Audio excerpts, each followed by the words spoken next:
Hi everyone, this is Michael Harmon, and I'm preparing for Passover right now in 2021. And right now, part of Passover is using Passover, kosher for Passover pots and pans. And people do it generally in two different ways. One is they keep a separate set of pots and pans for Passover, and that's totally fine, maybe preferred. I usually take the pots and pans that I have and then I re-kosher them for Passover, because this way I don't have to have a lot of extra pots and pans around the house. So I use those newly koshered pots and pans during Passover, and then after Passover, I again use them for chametz, which is leavened products, making them unfit for Passover, obviously. So I'm going to pause the video, and I'm going to show you what I'm doing here. So I have two pots here. The one on the left here, I generally use for meat dishes, or in Yiddish we say fleishik. So I'll generally make a chicken soup in it. It could be a meat soup, but generally I'm making a chicken soup in this pot pretty often. And then on the right, this is my milk pot, or if you know Yiddish, it's a milchik pot. And in this pot, I generally make pasta, which I can add cheese to, obviously making that dairy. So at the end of this process, both of these pots are going to be considered par, usable by either. We're going to keep them in the category that they already are, except now they're going to be kosher for Passover. So I filled up each one of these pots almost to the top with water, and they've been heating up for a while. I'm going to try to focus the camera on them, so you could see them starting to simmer and bubble a little bit. And the next thing I'm going to do is I have two stones here. Where do I get stones? I got them, from my backyard, basically. There's other things you can use, but essentially what we're going to do here is we're going to put these stones on one of the burners. I have two unused burners now. Each one I'm going to place on one of those unused burners using tongs. I'm going to start the fire and the flame, and then I'm going to let that heat up really well. And towards the end of this video, as we see the water in these pots boiling, we're going to take tongs, obviously tongs. We're going to pick up the stones, one for each pot, and we're going to place them in, causing them to boil over very, very vigorously.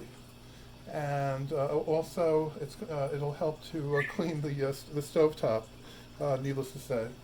But this is one way, or one very traditional way of koshering a pot. Other items, people sometimes use keys or large metal objects to heat up, but a stone is a very common one, which has been used for, I guess, centuries. So I'm going to pause the video again, and then I'm going to put these on, and I'll show you basically what it looks like on the stovetop. I'm going to pause the video now. So you can see now I've placed the stones on top of the burners, the back two burners. I happen to have a gas stove. If you have an electric stove, this might not be advisable to heat up a stone on your electric top. So you really have to, look into that for yourself. But for my purposes, this works pretty well. Obviously, children should not do this. This should be certainly under adult supervision, or it should be done by an adult. Actually, it should be done by somebody who's bar or bas mitzvah, according to Jewish law. So here we go. We're going to start each one of these burners. Here's the first one, and here's the second one. And I'm just going to let that go pretty full up. And that's going to get obviously very hot. and you're going to be surprised if you haven't seen it before on how much that causes the water to boil over the sides. Kind of fun to watch. But it's nice. It's nice to do it. You'll know you'll have kosher pots afterwards. I'm going to place the video on pause again. Well, we've been waiting. We've been letting the water boil.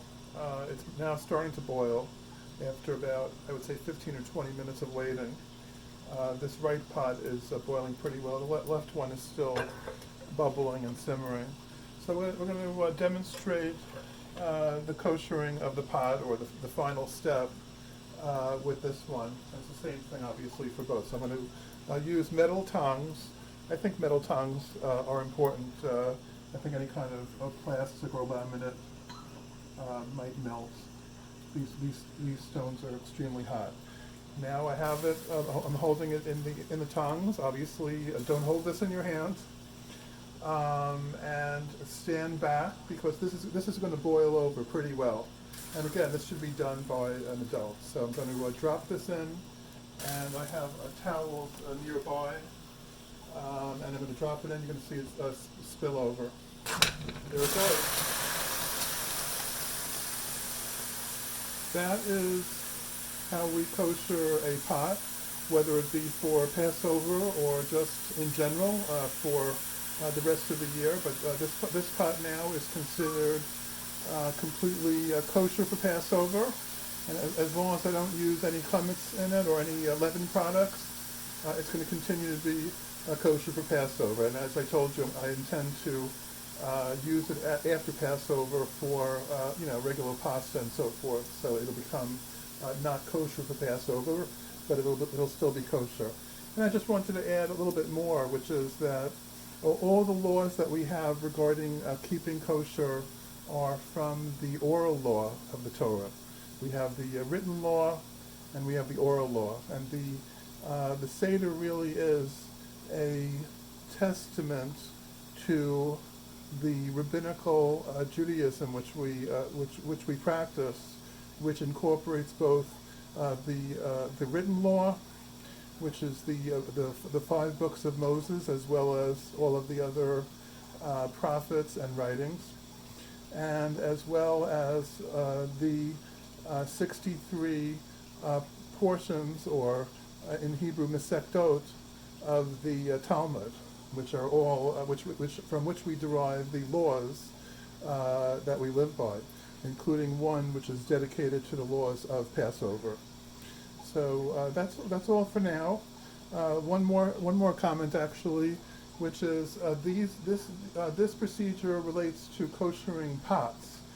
Pans are a different procedure, because generally with pans you don't fill them with water. At least in my case, I don't. You put let's say oil, and you put food into it. So for that, the easy way out these days is to use a self-cleaning oven. You put it into the self-cleaning oven, along with all the other pans that you can fit.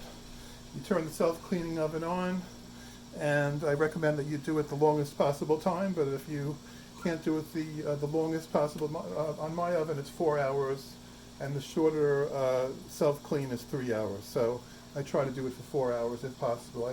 As I'm talking now, I have the other pot which is boiling. I'm going to take the stone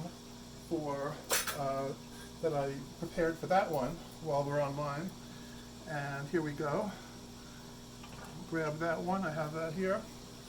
Hopefully you can see that. I'm going to move the camera a little bit closer, and I'm going to drop that in, stand back,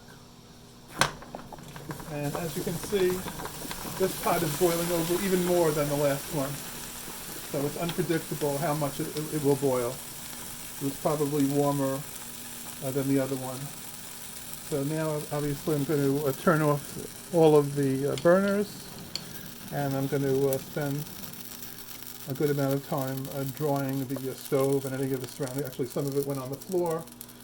You could put towels on the floor to prevent that. I didn't foresee that happening. But I just want to wish you a very happy and kosher Passover. And if you have any questions, you can send them to me through Facebook, and I'd be very glad to answer any questions you might have. How to keep kosher in general, or for Passover in particular, or any other questions, I can certainly help. So this is Michael Harmon, and have a wonderful Passover. Take care.